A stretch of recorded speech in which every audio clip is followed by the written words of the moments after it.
Quand mon frère a eu 21 ans, ma mère a levé son verre. Elle a porté un toast. Elle a honoré notre fils parfait et a mentionné sa sœur. Elle a dit que j'achèterais le SUV de luxe qu'il méritait. Des rires ont éclaté dans le jardin, secs comme des applaudissements. Mon père a approuvé. Mon frère a souri avec suffisance. Les voisins aussi, persuadés que c'était une plaisanterie. Ce n'en était pas une. La douleur m'a frappé aussitôt. Mon pouls a ralenti. Mon sourire a disparu. Pour la première fois, je les ai vus clairement. Ils étaient beaux et cruels. Ils savaient que je ne riposterais jamais. Ils se trompaient. L'appel suivant qu'ils ont reçu ne venait pas de moi. Il venait de mon avocat. Depuis la rue, notre maison de banlieue lyonnaise paraissait parfaite, façade blanche, ais impeccable, un drapeau frémissant au vent. Des inconnus disaient souvent « Quelle belle famille !» Ils ne voyaient pas le silence total sous cette surface lisse. Mon père, George Sterling, dirigeait une entreprise de construction. Il pensait que les gens se fissurent comme les bâtiments, on échoue quand on ignore le plan. Il gérait nos vies comme des plans d'architecte. Chaque décision était pesée. Chaque émotion, coupée nette. Ma mère, Hélène, ornait cette illusion parfaite. Elle parlait doucement, souriait à la perfection. Sa cruauté avait le ton de l'aide. « Je veux seulement ton bien », disait-elle. Puis elle décidait tout à ma place. Mon frère Julien était le projet principal. Tout tournait autour de lui. La maison célébrait ses succès, de son premier trophée de foot à son admission à l'université. Mon père l'appelait l'héritage Sterling. Ma mère disait qu'il était la raison de leurs efforts. Ils n'ont jamais défini mon rôle. Mais je savais que quelqu'un devait tenir la lumière pendant qu'il se tenait au centre. Quand mon grand-père, Guillaume Douglas, est décédé, j'ai reçu quelque chose qui ne rentrait pas dans leur plan, un fonds personnel. Pas immense mais à moi. Il serait débloqué à mes 25 ans, plutôt en cas de difficulté. Un jour, mon grand-père m'avait murmuré « La liberté a besoin d'un plan de secours, Sarah ». Je n'avais pas compris à quel point c'était vrai. J'ai appris l'existence du fonds à 19 ans. Mon père l'a jugé inutile. Ma mère a souri, mince. Elle a dit que les familles ne doivent pas avoir de secrets. Après ce jour, ils m'ont traité comme un coffre-fort qui parle. À 23 ans, je terminais mes études d'écriture créative. Je travaillais à temps partiel à la bibliothèque municipale. Chaque soir, je rentrais et trouvais mon frère au comptoir de la cuisine, entouré de ses amis bruyants et négligents. « Sarah, va chercher des chips » criait-il. Je le faisais toujours, sans réfléchir. La paix coûtait moins cher que la dispute. Mon père admirait son assurance, même quand elle frôlait l'arrogance. Ma mère l'adorait ouvertement. Un jour, elle m'a dit « Il a l'énergie de ton père et ton calme patient, ma chérie. » La combinaison parfaite. Puis elle a gloussé. On aurait dit un compliment. Après la mort de mon grand-père, mes parents se sont obsédés pour leur héritage. Mon père a encadré des photos de lui serrant la main d'élus locaux. Ma mère a organisé des brunchs caritatifs au nom de mon grand-père.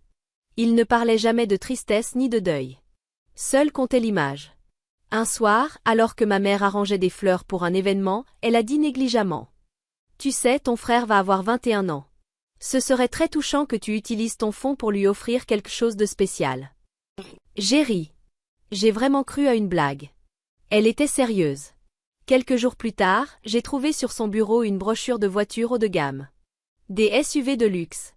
Mon nom était griffonné sur un post-it collé sur la couverture. Je l'ai confrontée. Elle a souri comme si j'avais mal compris. « C'est juste une idée », a-t-elle insisté. « Pour l'harmonie familiale. » Harmonie. Le mot est resté suspendu, doux et étouffant, comme un parfum trop fort. Au dîner, mon père a reparlé de la voiture. « C'est un symbole, Sarah. Le succès doit rester dans la famille. » Il a reposé sa fourchette. Le bruit a claqué sur l'assiette. « Tu t'en chargeras. C'est le rôle d'une fille responsable. » Il n'a pas élevé la voix. Il n'en avait pas besoin. Chez nous, le contrôle se nourrissait de certitude. Je me suis souvenu de la voix grave et ferme de mon grand-père. S'il te force à choisir entre la tranquillité et le respect de toi-même, choisis le respect. Une paix fondée sur l'obéissance n'est pas une paix. C'est une cage verrouillée. Je ne le savais pas encore, mais la porte de la cage allait céder. La soirée des 21 ans de mon frère semblait entièrement réglée d'avance. Une scène répétée pendant des mois. Le jardin était couvert de guirlandes dorées. La table, nappée de blanc, alignait des flûtes à champagne. Ma mère glissait entre les invités, ses perles accrochant la lumière. Mon père se tenait près du barbecue, grand, sûr de lui, parfait chef de famille. Je restais au bord de la terrasse, une assiette en carton à la main, sans appétit. Chacun tenait son rôle. Ma mère, l'hôtesse idéale. Mon père, le pourvoyeur. Mon frère, le centre. Moi, un bruit de fond, utile seulement quand on avait besoin de moi. Sarah, a appelé ma mère en tapotant son verre. Un toast.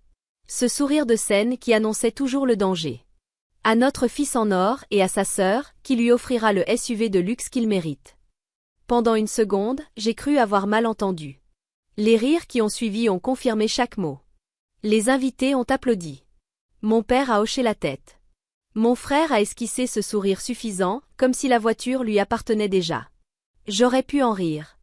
J'aurais pu jouer le jeu comme toujours. Mais quelque chose s'est brisé en moi. Une rupture silencieuse. De celle qu'on ne remarque qu'une fois qu'il est trop tard. Non. Un seul mot. Tous les autres se sont éteints. Même le vent semblait suspendu. Le sourire de ma mère s'est figé. Le visage de mon père s'est durci. Pardon ? A-t-il lancé, d'une voix tranchante. Je n'utiliserai pas mon fond pour lui. Mes mains tremblaient. Ma voix non. Il est à moi. Le silence est devenu lourd, épais, patient. Puis il y a eu le coup. Plus un choc qu'une gifle. Un éclair blanc a traversé ma joue. La foule a poussé un cri. Les lumières ont vacillé. Mon verre m'a échappé et s'est brisé sur les dalles de pierre. Le sourire de mon frère a disparu. Ma mère a sifflé entre ses dents. Souris, Sarah. Tu fais une scène. J'ai souri. Mais pas comme elle l'aurait voulu. Je me suis réveillée sous des lumières violentes, avec un goût métallique de sang sur la langue. L'infirmière a murmuré. Vous avez de la chance. Ça aurait pu être pire. Elle ne savait pas ce que pire voulait dire. Le bourdonnement des néons des urgences écrasait toute pensée. Je fixais les dalles blanches du plafond jusqu'à ce que tout devienne flou. Mon visage brûlait. Mes côtes étaient serrées. Ma main droite tremblait quand j'ai essayé de soulever le gobelet d'eau. Une infirmière écrivait sans me regarder. Puis elle a levé les yeux. De la famille ? J'ai hésité. Ils ne viendront pas. Elle a hoché la tête. Comme si elle le savait déjà. L'inspectrice Lopez est arrivée ensuite. Son badge brillait sous la lumière crue. Elle a observé la pièce, mes bleus, mon téléphone fissuré posé sur le plateau. Vous vous sentez en sécurité pour rentrer chez vous ? La réponse était non. Je n'ai pas réussi à la prononcer. Quand elle est partie, j'ai retourné mon téléphone. 12 appels manqués de ma mère. Un message de mon frère. Tu as tout gâché. J'ai tout supprimé. L'un après l'autre. Plus tard dans la nuit, on m'a conduite vers la sortie. Une silhouette familière m'attendait. Madame Albriand, la bibliothécaire plus âgée avec qui je travaillais. Elle me regardait comme elle regardait les livres abîmés, avec précaution, sans jamais les faire se sentir cassés. Oh ma chérie, a-t-elle murmuré. Tu n'es pas obligée de retourner là-bas. J'ai esquissé quelque chose qui ressemblait à un sourire. Où irais-je ? Elle a glissé une petite carte dans ma main. Il existe de l'aide. Juridique. Des gens qui comprennent quand les familles dépassent les limites. Elle m'a conduite jusqu'à un motel bon marché près de la Nationale. Elle n'a posé aucune question. Elle m'a donné son chargeur de téléphone. Elle m'a dit de me reposer. Elle a promis de passer le lendemain. Quand elle est partie, le silence est retombé. Lourd. Mais propre. Pour la première fois depuis des années, personne ne me donnait d'ordre. J'ai ouvert mon ordinateur portable. Des mois plus tôt, j'avais tout copié. Relevé, paiement, virement du fonds de mon grand-père. Je ne savais pas pourquoi je l'avais fait. Juste une intuition silencieuse. Une précaution. Les fichiers défilaient à l'écran. Les chiffres brillaient, froids et parfaits. Mes parents avaient utilisé mon fonds pour des vacances, des rénovations, des dons. Ces dons revenaient directement vers les comptes de l'entreprise de mon père. La preuve était là. Du vol déguisé en loyauté familiale. La voix de mon grand-père m'est revenue. Rugueuse, certaine. La liberté a besoin d'un plan de secours. Et garde le tien en sécurité, Sarah. J'ai ouvert un nouveau courriel. J'ai tapé un nom que je n'avais pas prononcé depuis des années. Cabinet Douglas et Associés, le cabinet juridique de mon grand-père. Il était tard. Bien après minuit. J'ai tout envoyé. Les documents. Les photos. Les papiers de l'hôpital. Objet, je crois que mon grand-père s'attendait à cela. Je n'attendais pas de réponse immédiate. À 3h17, mon téléphone s'est allumé. Sarah, vous avez fait le bon choix. Il existe une clause de difficulté. Nous allons agir vite. Ne rentrez pas chez vous. Pour la première fois depuis le coup, ma poitrine s'est desserrée. Au lever du soleil, je me tenais devant le motel. L'air était frais. Le ciel devenait bleu pâle. Des gens passaient en voiture, café à la main, allant travailler. Leur vie avançait. La mienne était restée immobile si longtemps que j'avais oublié cette sensation. L'après-midi, maître Douglas m'a appelé. Sa voix était calme, méthodique. Sarah, j'active la clause de difficulté. Le contrôle total du fonds vous est transféré. Tout accès de vos parents est gelé immédiatement. J'ai serré le téléphone. C'est légal? Oui. C'est exactement ce que voulait votre grand-père. Il a prévu cette clause pour vous protéger. Protéger. Ce mot m'a fait plus mal que le coup. Dans la soirée, une ordonnance restrictive temporaire a été déposée. L'inspectrice Lopez a appelé pour confirmer. Vous avez une fenêtre de sécurité. Utilisez-la. Cette nuit-là, j'ai passé de longues minutes dans la salle de bain du motel, à laver le sang dans mes cheveux, à le regarder disparaître dans le siphon. Le miroir renvoyait une autre personne. Fatiguée, oui. Mais éveillée. Quand Madame Albriand est revenue avec le petit déjeuner, je lui ai tout raconté. Elle a écouté sans m'interrompre. Puis elle a serré ma main. Vous faites quelque chose que peu osent tenter, a-t-elle dit. Vous tracez une ligne claire. Cet après-midi-là, j'ai signé le dernier document. Maître Douglas a déposé une demande d'exécution d'urgence du fonds et de protection physique. Ma signature paraissait plus assurée que je ne l'étais réellement. Ils pensaient qu'en m'envoyant aux urgences, ils me briseraient. Ils n'ont pas compris que c'était l'endroit où j'ai appris à me reconstruire. J'ai éteint mon téléphone. J'ai tiré les rideaux du motel. Dans la chambre silencieuse, j'ai murmuré. Cette fois, ils ne choisiront pas ce qui arrive ensuite. Le lendemain après-midi, la maison des Sterling semblait inchangée. Pelouse parfaitement taillée, clôture blanche, drapeau ondulant doucement. Personne n'aurait deviné que la famille parfaite à l'intérieur luttait pour préserver son récit. Dans la vitre du salon, le reflet de mon père me faisait face. Gestion de crise, marmonnait-il. On dira qu'elle a exagéré. Trop émotive. Instable. Ma mère se tenait près de la cheminée, un mouchoir inutile à la main. Et si les voisins parlent de la fête? On y trancha mon père. Notre nom est encore respecté ici. Mon frère faisait défiler son téléphone sur le canapé, la mâchoire crispée. Elle nous a fait passer pour des monstres, papa. Elle reviendra en suppliant. Comme toujours. Il se trompait. La sonnette a retenti. Ma mère a ajusté son pull, repris son calme, puis a ouvert la porte. Elle s'est figée.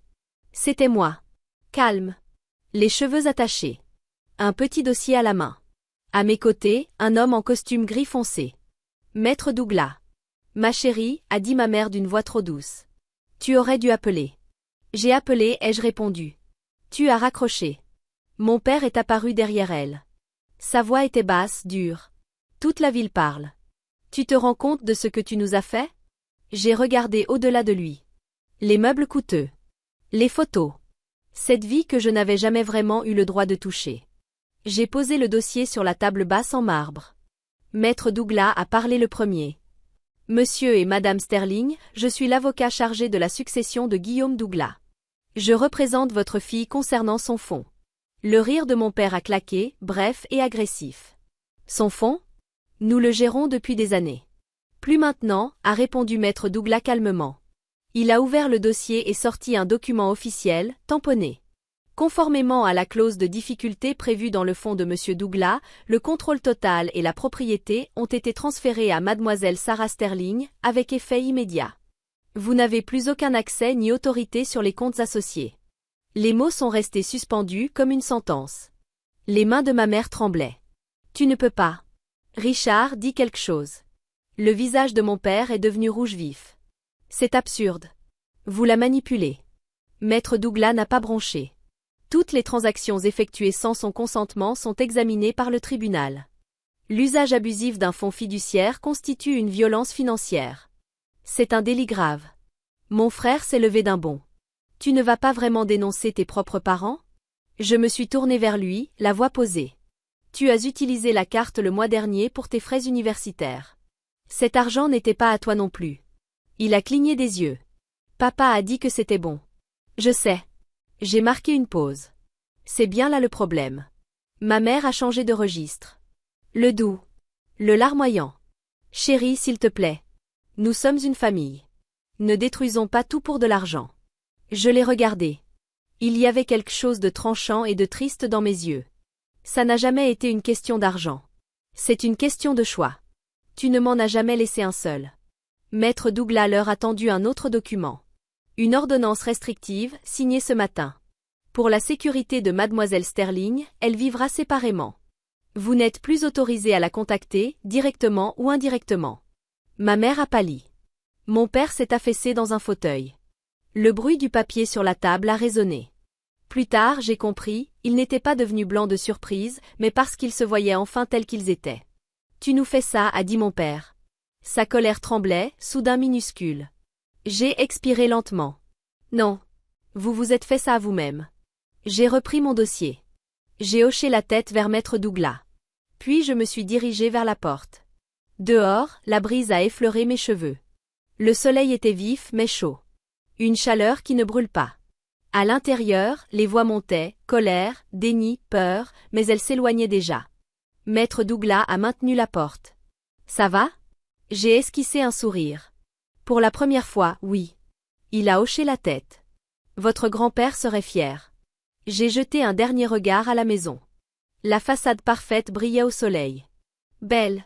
Mais vide. Il pensait que je ne me défendrais jamais, ai-je murmuré. Je n'avais pas besoin de crier. J'avais besoin de preuves. J'ai descendu les marches. Je ne m'éloignais pas d'eux. Je marchais vers moi. Les semaines suivantes ont eu un goût d'irréel. Comme se réveiller d'un long cauchemar et apprendre à supporter la lumière du jour. Mon nouvel appartement, rue des Érables, était petit. Murs nus. Meubles fatigués. Mais chaque bruit m'appartenait. Aucun pas derrière des portes fermées. Aucune voix pour m'ordonner de sourire. Seulement le bourdonnement discret d'une liberté réelle. Chaque matin, la lumière passait à travers les rideaux fins et dorait la pièce. Je faisais du café. Je m'asseyais près de la fenêtre. Je respirais l'odeur du bitume mouillé. Pour la première fois, je ne ressentais aucune urgence. Il n'y avait plus de rôle à jouer. Les titres sont apparus, puis ont disparu. Un chef d'entreprise locale visé par une enquête pour détournement de fonds fiduciaires. Aucun nom. Mais tout le monde savait. George Sterling s'est mis en retrait de son entreprise. Hélène s'est retirée de ses cercles mondains. Et moi, j'ai enfin commencé à vivre. Mon frère a perdu sa bourse lorsque l'incident est devenu public. Une semaine plus tard, Maître Douglas m'a envoyé l'avis final. Il confirmait que le fonds était désormais uniquement à mon nom. Le papier pesait lourd dans mes mains, pas à cause de l'argent, mais à cause de ce qu'il représentait. La confiance de mon grand-père en moi venait enfin d'être validée. J'ai envisagé d'appeler Madame Albriand pour lui dire que j'allais bien. Puis, téléphone en main, j'ai hésité. Certaines personnes vous sauvent simplement en vous montrant la sortie. Elles n'ont pas besoin d'être entraînées dans ce qui vient après. À la place, j'ai ouvert un document vierge sur mon ordinateur. En haut de la page, j'ai tapé un titre, Le prix du silence. Cette histoire ne parlait pas seulement d'eux. Elle parlait de moi. Elle parlait de tous ceux qui ont un jour confondu l'obéissance avec la paix. Ce soir-là, en regardant les lumières de la ville clignoter derrière la fenêtre, j'ai compris que je ne haïssais plus ma famille. La haine est encore un lien. Et j'étais enfin détachée. Pendant des années, j'ai cru que me taire faisait de moi quelqu'un de faible. Aujourd'hui, le silence ressemblait à de la force. Une force qui n'a pas besoin de témoins pour exister. J'ai refermé mon ordinateur. J'ai pris une dernière gorgée de café froid. Puis j'ai murmuré dans la pièce vide. Voilà ce que la liberté fait ressentir. Ils avaient levé leur verre à mon obéissance. Moi, je lève le mien à ma liberté. Je ne vis plus dans cette maison. Mais parfois, quand le vent tourne, j'entends encore des fragments de cette nuit. La gifle. Le verre qui se brise. Le moment où j'ai enfin dit non. Ça ne fait plus mal comme avant. Ça me rappelle simplement que chaque fin commence par une seule personne qui décide qu'elle en a assez. Je croyais que reprendre le fond était une vengeance. Ce ne l'était pas. C'était de la survie. La preuve que la paix peut être plus forte que la douleur. Il faut juste arrêter de s'excuser de la vouloir. Si quelqu'un t'a déjà dit de te taire, souviens-toi, ton silence ne lui appartient pas. Parle. Pars. Reconstruis. Même si ta voix tremble. Et si cette histoire te ressemble, alors raconte-la. Quelqu'un a besoin de savoir que c'est possible.